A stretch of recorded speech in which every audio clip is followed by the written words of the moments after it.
По приглашению председателя КНР господина Си Цзиньпиня, президент Кыргызской республики Садыр Нургулиевич Джапаров посетит рабочим визитом Китайскую Народную Республику. В рамках рабочего визита президент Кыргызской республики планирует принять участие в церемонии официального открытия зимних Олимпийских игр в городе Пекин. Также планируется встреча с председателем КНР господином Си Цзиньпинем. В связи с эпидемиологической ситуацией Международный олимпийский комитет и Национальный олимпийский комитет Китая они ввели очень жесткие ограничения, поэтому других важных встреч в городе или в рамках пребывания олимпийской деревни все они запрещены. В этой связи у нас будет запланировано только 2 мероприятия. В рамках двусторонних встреч, конечно, мы придаем очень большое значение, поскольку это будет первая встреча президента Садыра Нургулиевича с председателем КНР Си Цзиньпинем.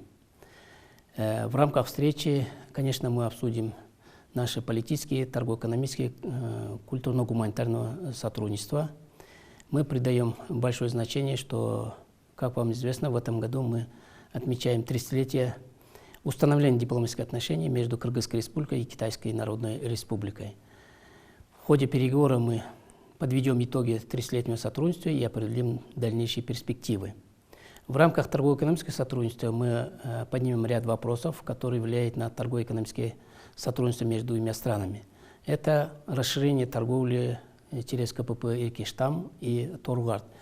В рамках ограничений пандемии через два КПП были достаточно сложные переходы.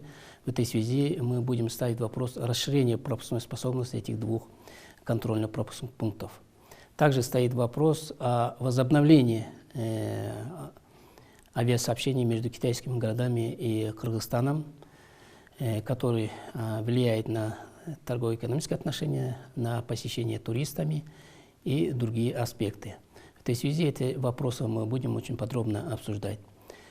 Кроме, мы также готовы обсудить китайской стороной вопрос инвестиционного сотрудничества, который мы предложим ряд проектов в сфере энергетики, разработка месторождений, сельскохозяйства и образовательной сфере. Конечно, одним из главных вопросов станет вопрос обсуждения перспективы строительства международной железнодорожной магистрали Китай-Кыргызстан-Узбекистан. В настоящее время обсуждается ряд документов.